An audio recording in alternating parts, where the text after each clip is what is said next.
ऐसा है ना, पढ़ के तो ऐसा नहीं लगा कि फेड चेयरमैन साहब ने कुछ बहुत अच्छा बोला हो, लेकिन मार्केट डरे नहीं इस बार, उल्टा तेजी हो गई, रिकवर हो गए। ऐसा क्यों सर? बहुत मंदी डाली हुई थी मार्केट ने डिस्काउंट करके, और सरप्राइज जो आया था नवंबर में और फिर जनवरी की मिनट्स में इसके मुकाबले के जो उन्होंने प्रेस मीट में कहा था, तो सरप्राइज से डरा हुआ था मार्केट कि क्या निकल के आएगा। तो जैसा उन्होंने प्रेस मीट में कहा वही आया।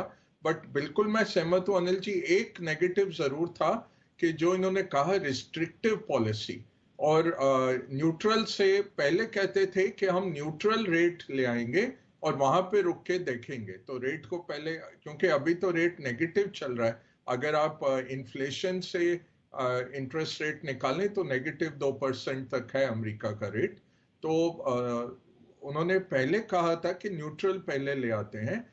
इस बार एफओएमसी में रिस्ट्रिक्टिव की बात की है, और ये भी कहा है हम एक्सट्रीमली रिस्ट्रिक्टिव हो जाएंगे अगर इन्फ्लेशन काबू में नहीं आई तो। ये मार्केट ने मिस किया कल। इसमें रिलीफ यही था कि और कुछ नहीं है, और यही कह रहे हैं जुलाई के लिए भी 50 से 75 कह रहे हैं। इसमें एक मजे की बात है अनिल जी, कल सवेरे जो फेड वॉच टूल हम देखते हैं प्रोबेबिलिटीज के लिए, वो लगभग 78% की प्रोबेबिलिटी पे आ गया था 75 बेसिस पॉइंट हाइक करने के लिए।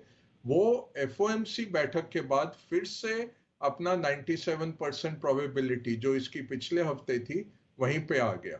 तो मार्केट जो है वो कुछ बोल रहा है, जो स्वैप वाले हैं स्मार्ट मनी वो कुछ और कर रहे हैं, ये हमें देखना है। इससे आप अंदाजा लगा सकते हैं कि ये जो रैली आई है ये ज्यादातर रिलीफ रैली है कि चलो कुछ इतना खराब नहीं हुआ, और bad news is good news की रैली है कि स्लो डाउन तो आ रहा है। रिसेशन होगा कि नहीं पता नहीं। अच्छा, रिसेशन का शब्द इन्होंने इस्तेमाल नहीं किया पूरी मीटिंग में, ये बहुत पॉजिटिवली मार्केट ने देखा कि ये सॉफ्ट लैंडिंग, सॉफ्टिश लैंडिंग की ही बात चल रही है, रिसेशन तक नहीं पहुंचे। ये ब्लूमबर्ग ने भी इसको काफी हाईलाइट किया कि no mention of word recession, ये पॉजिटिव रहा। बट कॉशियस हमें क्या रहना है कि ऐसे करेक्शंस में इस तरह के उछाल आते हैं, तो इसके ऊपर अगर आपकी लंबी अवधि का निवेश है जरूर डालिए पैसा। ट्रेडिंग कर रहे हैं तो देखते रहिए, ये एकदम से भी टर्न हो सकता है। तो एफओएमसी से सरप्राइज नहीं आया, ये बहुत पॉजिटिव था। और दूसरा था तेल की कीमतें जो गिरी, वो बहुत पॉजिटिव है। रुपए की इस रिकवरी पर कितना भरोसा किया जाए, करेंसी मार्केट का क्या आउटलुक है, और डॉलर इंडेक्स जो इतने ऊपर पर ट्रेड कर रहा है, इन सब पर एक बार ग्लोबल व्यू लेना जरूरी है। बग्गा साहब बताएं सर आपकी राय। जी अनिल जी, देखिए हमारे लिए दिक्कत ये थी कि ट्रेड बैलेंस बहुत खराब आ रहा था। पहले तिमाही का देखिए तो पिछले साल के मुकाबले बहुत हाई रहा, जून में $25 बिलियन नेगेटिव रहा। तो जितना हम एक्सपोर्ट करते हैं उससे कहीं ज्यादा इंपोर्ट हो रहा था, और उसका सबसे बड़ा कारण था तेल की कीमतें बढ़नी, कोयले का जो हम इंपोर्ट कर रहे थे, कोयला पावर प्लांट्स चलाने के लिए, और तीसरा सोना। ये तीन थे, और सरकार ने सब पे ही कदम उठाए, मार्केट्स ने वेलकम किया। दूसरा था जो करंट अकाउंट डेफिसिट हमारा रहता है, वो 3% ऑफ जीडीपी पहुंचने की आशंका थी इस साल, जो काफी नेगेटिव हो जाता है। उसकी फंडिंग कहाँ से होगी?